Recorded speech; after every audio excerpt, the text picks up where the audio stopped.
welcome to Rational Wisdom, the podcast that explores rational and practical ways of keeping a peaceful mind and enjoying living. My co-host is Steve Can. Hello there. And my name's Julie Farrell. I think I forgot to say that sometimes. How are you, Steve? Have you had a nice day so far? It's been lovely, thank you. I've been sitting out in the sunshine, enjoying my balcony. Yes, it's a lovely sunny day. It's great to see the sunshine, isn't it? Fourth one in a row, I think. Oh my God, it's a miracle. So, Steve, what have you got for us today? Right, well, I had a few things I wanted to talk about, but the one that really caught my eye last week was a story about Lads Mag. Ah! I knew you were going to do that. And particularly page 3 of The Sun. And this has been... You're going to tell us how much you love them and how much Yeah, that's right. It's all part of our culture, isn't it? Yeah. But unlike some men, I'm not really a big fan of Lads Mags. I don't think I've ever seen or read one apart from when my brother used to get a magazine called Nuts when we were younger. And I remember looking at it. I looked at the cover and then I sort of looked inside. And I think I was so shocked at how bad it was. I couldn't believe... Sorry, Morris, if you're listening. I'm sure he doesn't listen to my podcast. Yeah, I'm sure he does, really. But why you want to read such garbage? It's just shocking. Anyway, so... I find them... I know you haven't even started yet, your story. I knew it was going to happen, didn't we?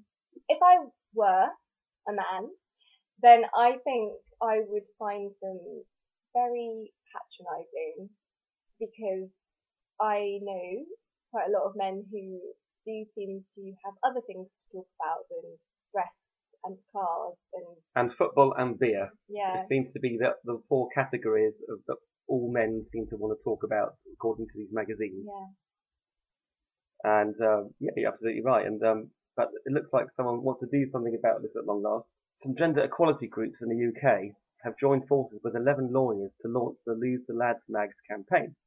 They've written an open letter to MPs, and this was published in the Guardian newspaper apparently last Monday. Yeah, on Yahoo. Unfortunately, I use Yahoo for my email, so when I go to log into my email, I see their news headlines, and it's always sort of scandally, gossipy, celebrity stuff. And it quite made me laugh because I saw this headline saying, like, feminists want to get rid of Lads Mag. And there's a huge picture of, the front cover of Loaded magazine or something like that. And I was like, well, you're kind of endorsing exactly what they want to get rid of right there on the front of Yahoo, it's almost which like anyone can see. Another excuse to print a photo Exactly, of a yeah. woman in the revealing, exactly. position. Yeah. Yeah. So yeah, it's all just fueling the fire, isn't it? But they go on to say here that these magazines promote sexist attitudes and behaviours which underpin violence against women ultimately. And they talk about magazines such as Loaded and FHM and something called Front. I've never heard of that. And also Page 3. And they're saying about Page 3 should be on the top shelf of a newsagent, as they would do with a pornographic magazine. And apparently the Sun, in their defence, have been outraged by all this. And apparently last week they actually put a woman on the front page of the newspaper. They're seen from the rear, but you could sort of see everything that she had, in a sort of protest at these people wanting to sort of take this away from them, their right to print these images. But I have to say that, yeah, I think that, in my opinion, the time has come to stop having these, having a woman in a sort of mildly pornographic pose in a newspaper, which is sadly Britain's most popular newspaper, where children can see it, everyone can see it, and which sort of endorses the stereotype of a woman as a sexual object and something to be looked at and judged like that. Yeah, that's right. That's the problem I have with it, is that for hundreds and hundreds of years, and it still happens a lot today, even though we do have legalised equality, is that the notion of women are there to be looked at and to be objectified and to fulfil a certain need for men, which isn't what we're for, obviously. And I can understand why some people are saying, oh, surely there are more important things to worry about. There's a war on, which there are obviously lots of wars on in the world at the moment, and maybe people think this is really unimportant. But I personally, as a woman, feel that, say, if a guy has been looking at the Sun, and I do have lots of other problems with the Sun as well. Not just this one, but this could end up, an hour's rant otherwise. Say, so I'm a receptionist. Say a guy's just been looking at the Sun in his car, and he comes into reception. I do think that his perception of me as a woman could be altered because of what he's just seen. And that's not the first time he's going to have been exposed to those kinds of images of women either. So I do get what they're saying about it underpinning violence towards women. And I suppose violence towards women doesn't necessarily have to be physical. It's keeping us, that John Lennon lyric in the song that I'm not going to say the name of, where he says, "We make her paint her face and dance." And the lyrics of that song are amazing. You can Google those lyrics and find out what it's called yourself. I know the song you mean. Yeah. So yeah, it definitely keeps us in our place. Yeah, absolutely. And I think I'm just amazed at not just at these magazines, but just how bad magazines are in general. When I go to the supermarket, go to the checkout, there's a whole rack of them, and they're ones aimed at women as well. They're just very, very lowbrow. They've got pictures of people in the front. I don't know who these people are, or why they're famous, or why people want to read about them. It's probably another whole rant I could have. So you've had a rant, it's my turn. And so, but at least it's not sort of objectifying men or women or anything. It's just a load of nonsense, which I don't understand people why they want to read it. But also, there's this whole plethora, aren't there, of lads mags that seem to endorse these stereotypes of what men want to read. I even get it on my Facebook account. They have adverts geared to me because they think I'm a man, which I am. Yeah, why they think that? And they say, "Do you like this film? Yes or no?" It's always some very violent thing or some action film because that's what men like, So it's almost like they have to put everybody in a category, don't they? And if you're a man, you do this. If you're a woman, you do this. You have to look at this. They have to look at that. And it's divisive as well, isn't it? Because it keeps us separated and sort of almost slightly in disharmony. Yeah. And of course, there are differences between men and women, but there are differences between every single human being on this planet. I would say that I have more in common with Steve than I do certain other women who I know quite well. And, I wouldn't want to be like those women. And so, obviously, your chromosomes and your genitalia don't necessarily reflect what you're going to enjoy. But, of course, this comes down to what we educate boys and girls to think about, the different sexes. And if they're going to go into a newsagent every morning to get their piece of fruit, that's very healthy. Yeah, it's got their packet of crisps. Yeah, no, can of Coke. And they see everyday women like that, then that's what's going to go in their minds, and that's how they'll relate to women. And I'm not saying that we need to wear burqas, obviously, either. That's the opposite extreme, and that's still men controlling women's bodies. But, it's just about us not being objectified and seen purely for sexual fulfillment of men. Because that's not what I'm here for. Yeah, no, that's for sure. Yeah, well, that's a shame. But I was going to say, also, that women should be free to wear and dress however they want and however they choose anyway, without feeling that they're advertising themselves sexually anyway. Yeah, exactly. And the more women can do that, then the more that's going to be acceptable and it'll become normal and, like it has in the West. Yes, exactly. And this whole fashion industry. Oh, we could talk about so many things today. The fashion industry, the way it dictates to particularly women and I guess men as well, what they should and shouldn't be wearing, And do you have anything else to say about that, Steve? Not really. Signing the petition? I have signed it already, yes, and I've joined the group, the Ban the Page 3 group as well.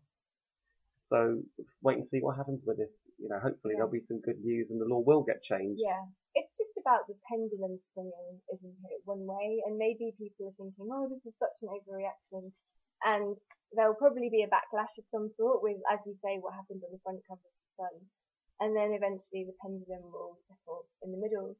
And hopefully we'll have harmony in the world. Absolutely. Just on a rather silly note, there was a quote here from somebody called Piers Hernon, who's written for some of the men's magazines, and I misread his quote.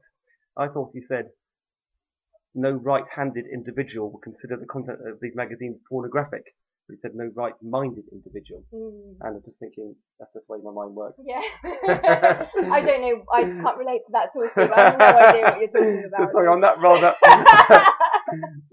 that bombshell, I think we better go on to the next topic.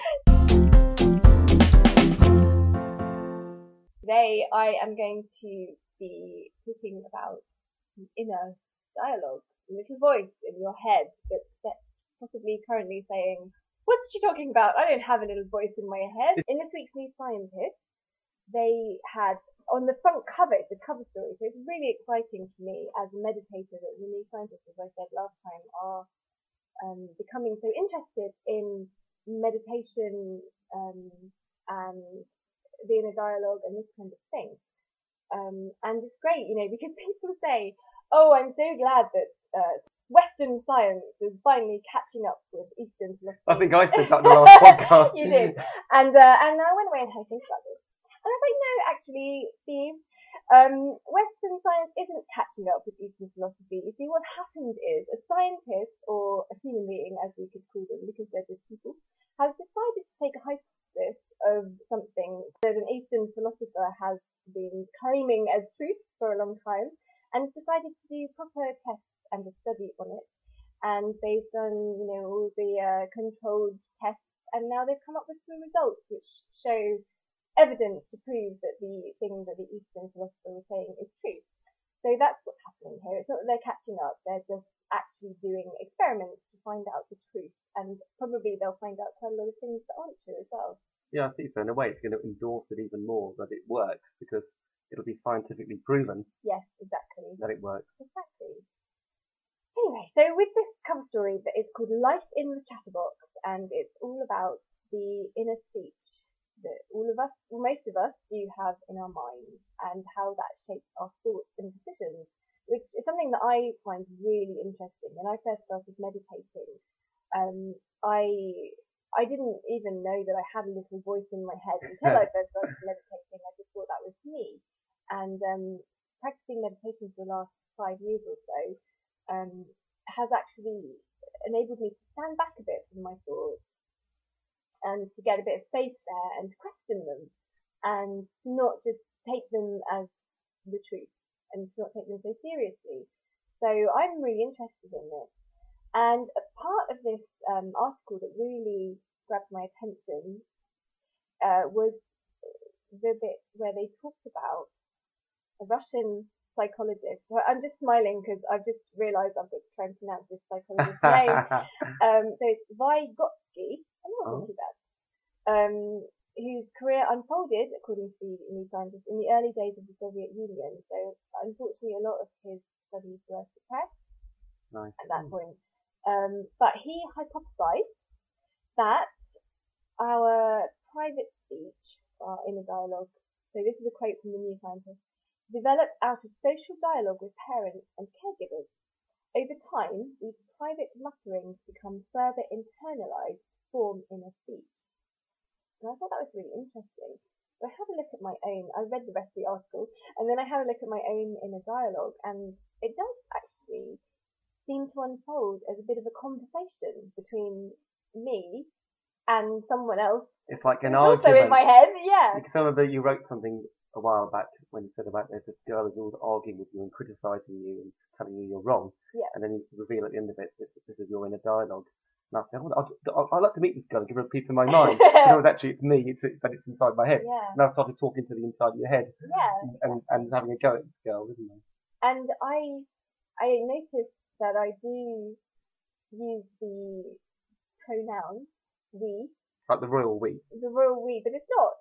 I don't just mean me when I'm talking to myself in my head. I say things to myself like, "Shall we go and get a cup of tea? Yes, let's do that now, Julie." Do you? Yeah, don't you do that?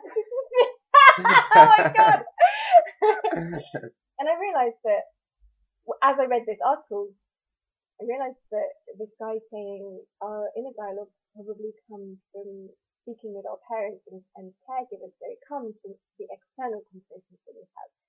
And so I suppose what it is that we are really, in effect, having a conversation with ourselves in a way, and weighing things up as we would somebody else, a parent or somebody, to try to weigh up what the right decision It's is. almost like struggling with ourselves, having an argument in our head Yeah. over what maybe we think we should do. Like they say, your heart ruling your head, don't they?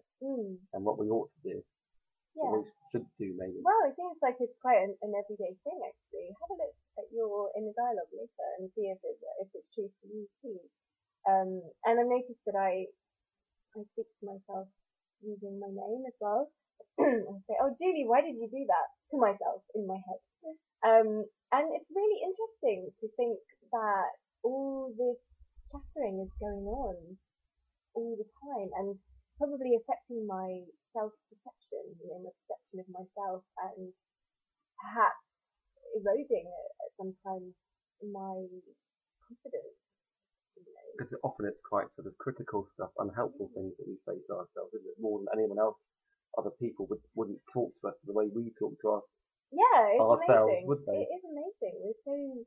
We chastise ourselves. And I also noticed when I started to do meditation as well, they ask you to sit there and just concentrate on your breathing, and then all this stuff comes into your head, and it's just all the time. And I didn't sort of realise how much was there until I had to sort of address it. And there just is a constant mental chatter, isn't there, all the time, all day long while we're awake. Yeah, absolutely. And it would be nice if you could just switch it off for a while. But it's such a huge part of your existence, I suppose, that as a human being, that's how we survive, I guess. They were talking about how some psychologists in Nottingham University asked participants to read out limericks silently in their head. And the first line of the limerick, I won't read out the whole thing, is, "There was a young runner from Bath." And the last line is, "So he gave the position to Cass," as I would say in my accent. So they got people from the south and people from the north to read the whole limerick in their head. And they actually noticed that people's eyes lingered longer over the last word, if it didn't quite go right with the rhyme didn't work. Yeah, so for me, when I read it to myself, I was reading this article to myself, I was like, so he gave the position to Cass. Oh, I was expecting that to rhyme with Bath, that's weird. And then carried on reading it, and then of course it was revealed that if I had been reading that in a northern accent, then it would have been Bath and Cass. So that's really interesting that we actually have our interior dialogue as our actual accent, and it's just your dialogue basically, which is fascinating, I thought. It's also, I saw something as well, you've probably seen like a meme that's gone around where they have words and they're all jumbled up, but you read them back as being a normal word. But they have like a paragraph of about, 20 words or something, and all the words are jumbled up, but the first and last letters stay in the same position. Yeah, but you read it. But you just read it, you still see the words. And I thought that's so interesting, isn't it? How our brain unscrambles that. Yeah. Maybe much in the same way as your Bath and Cass. Yeah, exactly. About how amazing our brains are, I think. I just want to sort of conclude on that, and how we are a product of our environment when we're growing up, to the extent of perhaps even our inner dialogue, which we identify with so much as me, is probably planted in there because of conversations that we have with other people around. Like you said, with our parents or carers or whoever that taught us when we were in our formative years. Yeah, exactly. That's fascinating. It is fascinating, and it's just, all these things that contribute to me being me. For what you think of you. Yeah, well, it just makes me think, well, what is me? What is my identity? My identity is a house of cards. It doesn't really exist. Obviously, there is me sitting here on a conventional level, and I'm completely responsible for what I do. But really, if you look on a sort of a deeper level, then I'm a product of all the people who have influenced me. Yeah, because we think the one thing that is definitely us is what's inside our head. Yeah. No one else is controlling that. But now you're saying that perhaps that's been slightly engineered as well. Well, completely. Before we became aware of it, and that's even been not even our own creation. Yeah. Well, none of it is it? All the thoughts that I've ever had have been set in motion, I suppose, by my language and my culture and my parents, my teachers, my friends, all the different people around me. Yeah, if you've been born in the same body you've got now 100,000 years ago, Yeah, you'd have a completely different set of thoughts, wouldn't you? And absolutely. rules and morals Yeah, and feelings about the world and where you live and other people. yeah, yeah. So don't take your thoughts so seriously. Steve, what else did you have for us? Yeah, I've got one final thing today. I noticed this earlier today. Was that I don't normally watch ITV. I avoid it like the plague, a bit like I avoid Lads Mags. 'Cause to me it's like the TV equivalent of that. And there was on Saturday a programme in tribute to Les Dawson, the comedian who died 20 years ago this week. Yeah.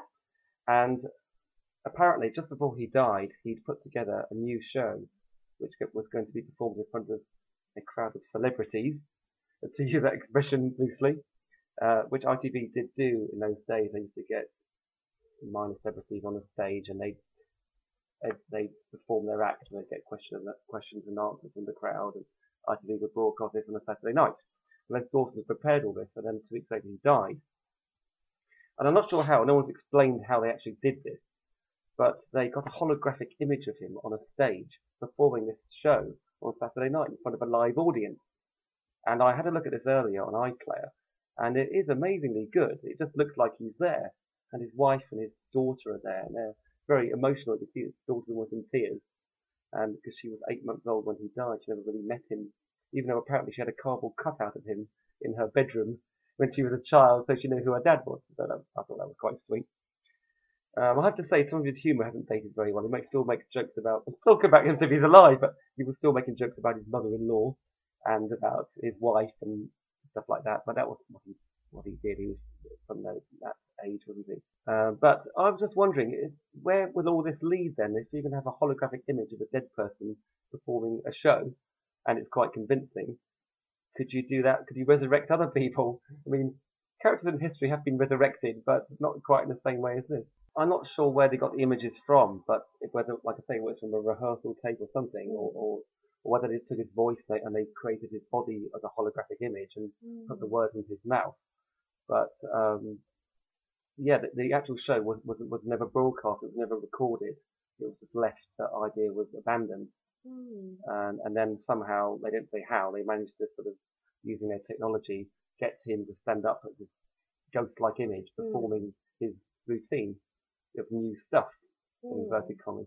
So it's not just that they played a tape? No, not at all. No, not like playing a tape. No, there was I think his daughter said she walked up to the image to try and touch it, and her hand just went through it. And at the end of the performance, you'd actually see him disappear, almost like they do on Star Trek, going back up to the Enterprise.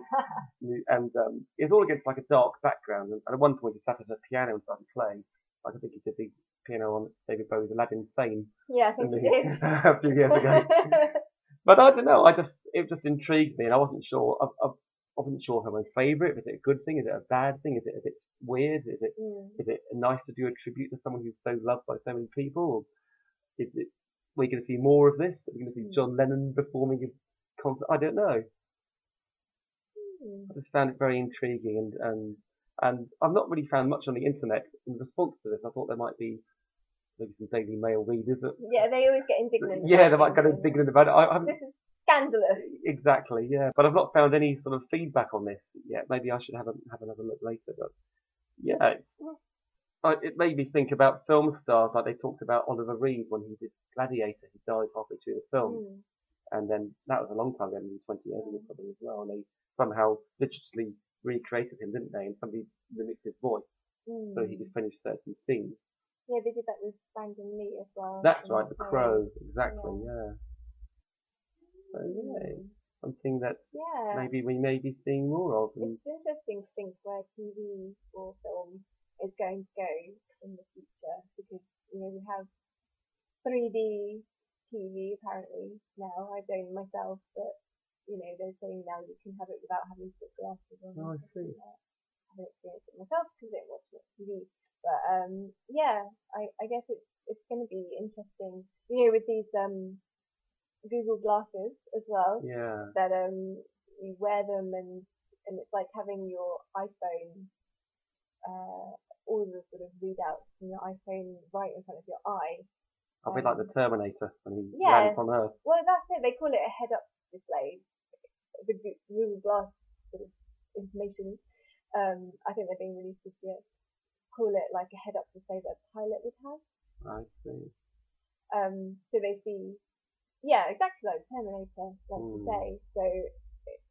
So you would get to see Data. yeah, exactly, going in front of your eye, but you'd still be able to see normally as well. And you've still got your internal dialogue going on at the same time. Oh my god! Very, very confusing. I wonder which way to look. My god. Well, this is the thing that people are a bit worried. I have researched this a little bit because it's one of the plots in one of my books is about this kind of thing. And people are worried that, you know, users of these glasses are going to be dropping down manholes and things like that. Yeah, it's bad enough on their mobile phone, isn't it? Yeah, exactly. So there's going to have to be legislation about whether people can drive using these things and all sorts. Yeah, so where will it all end? And I suppose some of this technology is really great and some of it needs to be perhaps reined in a bit. Yeah, because you wonder they're talking about that now. Where will it go in another 100 years' time? You know, will it be like the Cybermen, you know, in Doctor Who? You'll have to refresh my memory of the Cybermen. Oh, well, they're these silver men that well, they all seem to be men. They don't seem to be children or women. Well, they're called Cybermen, so that yeah, makes sense. just to sort of cover that area. But they're meant to be humans or human-like creatures whose planet was dying, I think. More expert people on this could probably correct me. And as their bodies were dying and there were mutations or something, they replaced their body parts with robotic parts. So they put a new arm on, a new whatever else on, and eventually they became more robotic than humans. So it's like a human inside a sort of robot shell, and it also lost all human emotion. But the Cyberman, if you look at their face, they've got a little teardrop in the corner of their eye cut out. And that's supposed to be a sign that there's still something human in there, but it's been sort of held in by all this other exterior armour. Wow, I never realised Doctor Who was so deep. Yeah. Honestly, I really didn't. The New Scientist often talks about the combining robotic technology with humans, and you know, it's brilliant that people are inventing robotic arms for people who've lost an arm that can be controlled by their thoughts, and that's amazing. And you know, pacemakers, and there was an article in the New Scientist maybe a year or so ago that was talking about, you know, will we have implants in our brain to enhance our intelligence, and will this create a bigger gap between the rich and poor, because obviously only certain people will be able to afford this. The Cybermen are coming. Exactly. But I do wonder whether that would stop us from being emotional. Yeah, exactly. And this is what it's a bit like Mr. Spock, isn't it, on Star Trek and Data as well. They're struggling. They want to have human emotions. They don't really understand them. And with the Cybermen on the more recent stories in the new Doctor Who, they get humans. They come to this. They all come to Earth and London and start causing havoc. And they capture people. And then they say you're going to be upgraded. That's the word they use. Upgraded. They start putting the Cybermen armor on you, and you gradually get absorbed into it and become a Cyberman sort of overnight. Isn't that like the Borg in Star Trek? Yeah. That's what I'm saying. It is like the Borg. This conversation's got really geeky. Now we're talking about Star Trek The Next Generation now. Oh, true colours are coming out. We're trying to be all intellectual and deep and it's all coming. Now we're talking about Star Trek and Doctor Who. But yeah, it's a very interesting area. And then you're talking about these glasses with the data on it. So are we heading down the road with the Cybermen? No, we're not. I think we'll be okay. We're human beings, aren't we? And I think it's amazing that, I mean, I go to a yoga class at the local leisure centre, and it's just packed all the time these days. You know, and my meditation class is getting really popular. The scientists are talking about meditation, and I think that there's a balance coming. You know, I think technology is brilliant. Don't get me wrong. I mean, I'm using technology to record this, and you know, I think the internet's fantastic, and I love it, and I'm so grateful for it. But we do need the balance of the human side. Yeah, exactly. And I think that we're getting that now with, you know, the pendulum is swinging the other way. with people getting interested in how can I be happy? You know, it's not working for me to just be earning loads of money and driving a Ferrari. That doesn't make me happy. How can I be happy now? And so people are looking for alternative ways. And I think that's possibly the way the future's going to go. Yeah, that sounds lovely. Lovely note to finish on. Yeah. So thank you very much, Steve. Thank you. And we'll see you next time.